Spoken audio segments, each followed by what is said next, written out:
just in terms of sort of dishing about the characters and kind of looking forward, I'm wondering, I mean, this is just sort of projection, but say, when the show wraps up, where do you see some of these characters in, you know them so intimately in, say, 5 years? I mean, do the Bateses have a baby? That's Does a really Edith good ever question. find love? And that is something about, I mean, what I would like season 6 to do is to make audiences realize that these characters really are more like us than they are different from us.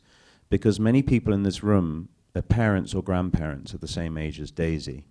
You think about it that we all have people within living memory who were born, in the early 20th century. This is not very far away, and if for British audiences, and I grant you it's more exotic for audiences here, but if you live in Britain, most people live within about 10 miles of a castle like that. They're still there. They still exist. You can go and visit them. They're part of your neighbourhood. And I feel this very sort of living connection with history and where we've come from. And the other thing the thing I will miss the most about the show ending in 1925 is that our camera will sort of drift away from them and leave them as we found them.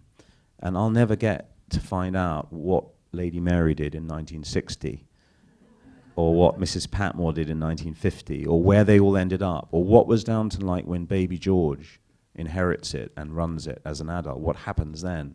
I'm never going to know what happens to because the characters are not all going to be struck by lightning at the end of season 6 and disappear. They're going to be left to lead their lives, and we'll never know exactly what happens.